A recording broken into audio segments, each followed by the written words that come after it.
ಬೋರ್ಡದಲ್ಲಿ ಉಳಿಯುವಂಥದ್ದು ನಮ್ಮಲ್ಲಿ ಸಹಿತ ಅದೇ ರೀತಿಯಾಗಿ ಹೋಗುವಂಥದ್ದು ಆದರೆ ಇನ್ನೂ ಉತ್ತಮ. ಯಾಕಂದ್ರೆ ಕಾಲಾಯ ತಸ್ಮೇನ್ ನಮಃ, ಕಾಲಕ್ಕೆ ತಕ್ಕಂಗೆ ಬದಲಾವಣೆ ಆಗ್ತಾನೆ ಇರ್ತಾವೆ, ಪ್ರಯತ್ನ ಮಾಡ್ತಾನೆ ಇರ್ತಾರೆ. ಒಬ್ಬ ಬೇಕಂತಾರೆ, ಇನ್ನೊಂದು ಬೇಡ ಅಂತಾರೆ.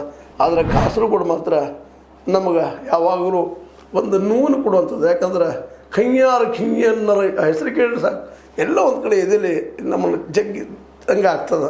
ಕರ್ನಾಟಕಕ್ಕೆ ಸೇರಲಿ, ಕನ್ನಡ ಭಾಷೆ ಹೋಗಲಿ ಅಂತಾನೆ ಮಲಯಾಳದ ನೆಲದಲ್ಲಿ ತಮ್ಮ ಕೊನೆ ಉಸಿರು ಹೇಳದಂಥ ನಮ್ಮ ಕೈಯಾರ ಕಿಂಗಿಯನ್ನರೇ ಅವರ ಕನ್ನಡ ನಮ್ಮ ಜೊತೆಗಿರಲಿ, ನಮ್ಮ ಕನ್ನಡತನ ಜೊತೆಗಿರಲಿ, ಮಲಯಾಳಂ ಸಹಿತ ಬದುಕಲಿ ಅಂತೇಳಿ. ಯಾಕಂದ್ರೆ ಇನ್ನೊಂದನ್ನು ನಾಶ ಮಾಡುವಂಥ ನಾವು ಮನಸ್ಥಿತಿನ ಮಾಡ್ಕೊಂಡೇವಪ್ಪ ಅಂತಂದ್ರೆ ನಮಗೂ ನಾಶ ಇದ್ದೇ ಇರ್ತದೆ.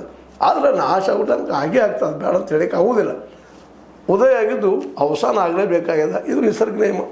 ಅದು ನೋಡ್ಕೊಂಡು ಹೋಗೋಣ. ಆದರೂ ಕನ್ನಡ ಉಳಿಸುವಂಥ ಕೆಲಸವನ್ನು ನಾವು ಸ್ವತಃ ಅಲ್ಲಿಯ ಕನ್ನಡಿಗರು, ಕಾಸರಗೋಡಿನ ಕನ್ನಡಿಗರು ಮಾಡಲಿ. ಜೊತೆಗೆ ಅಧ್ವಾನಿಗಿದ್ದು ಎಲ್ಲ ಕಡೆ ನಮ್ಮ ತೆಲುಗು ಆಯಿತು, ಕನ್ನಡ ಆಯಿತು, ಮರಾಠಿ ಆಯಿತು, ಕನ್ನಡ ಆಯಿತು, ಇವೆಲ್ಲನೂ ಬಾರ್ಡರ್ದಲ್ಲಿ ಉಳಿಲಿ, ಎರಡು ಭಾಷೆಗಳು ಬೆಳೀಲಿ, ಎಲ್ಲ ಕಡೆ ಬೆಳೀಲಿ. ಕಾಸರಗೋಡು ಸದಾ ಕನ್ನಡದ ಜೊತೆಗಿರಲಿ. ಆದರೆ ನಾವು ಹೇಳ್ತೀವಲ್ಲ, ಮನಸ್ಸು ಇಲ್ಲಿದ್ದರೆ ದೇಹ ಅಲ್ಲಂದಂಗೆ ಆಗ್ಯದ ಪರಿಸ್ಥಿತಿ. ಇದು ಅನಿವಾರ್ಯ, ನೋವನ್ನು ಅನುಭವಿಸುವಂಥ ಸಮಯ ಅಂತ ಹೇಳ್ತಾ, ಕಾಸರಗೋಡಿನ ಕನ್ನಡ, ಕಾಸರಗೋಡಿನಲ್ಲಿಯ ಕನ್ನಡ ಸದಾ ಕನ್ನಡಿಗರೊಂದಿಗೆ ಇರಲಿ, ಜೊತೆಗೆ ಮಲಯಾಳಂ ಪ್ರೀತಿಸ್ತಾ ಹೋಗಲಿ ಅನ್ನುವಂಥ ಮನಸ್ಥಿತಿಯಲ್ಲಿ ಇವತ್ತು ನಾವು ಅದನ್ನು ಚಿಂತನೆ ಮಾಡಬೇಕಾಗ್ಯದ. ಅದ್ರ ಜೊತೆಗೆ ಕನ್ನಡ ಉಳಿಯೋದಕ್ಕೆ ಏನಾದರೂ ಕಾನೂನಾತ್ಮಕ ಹೋರಾಟ ಮಾಡೋದಿದ್ದು ಸಹಿತ ಮಾಡೋದು ಏನಾದರೂ ಮಾಡೋದು ಭಾಳ ಯೋಗ್ಯ ಅನ್ನೋ ಮಾತನ್ನು ಹೇಳ್ತಾ, ಇದು ನಿಮ್ಮ ಆಯ್ಕೆ ಆಗಿರ್ಬೋದು. ಮತ್ತು ಇದೇ ದಿವಸ ಇನ್ನೊಂದು ಮಾತು ಮನೆಗೆ ಹೇಳುವಂಥದ್ದು, ಕಾಸರಗೋಡಿನಾಗಿದೆ 22ನೇ ತಾರೀಕಿಗೆ ಧರಣಿನೂ ಮಾಡ್ತಾಯಿದ್ದಾರೆ. ಕನ್ನಡ ಉಳಿಸೋದು ಕೆಲಸ ಮಾಡಲಿ ಸರ್ಕಾರ ಅಂತೇಳಿ. ನೋಡೋಣ ಅದೆಷ್ಟು ಡಿಫೆಕ್ಟ್ ಆಗ್ತದಂತೆ. ಏನೋ ಆಗಲಿ, ಎರಡು ಭಾಷೆಗಳು ಉಳಿಲಿ, ಬೆಳೀಲಿ.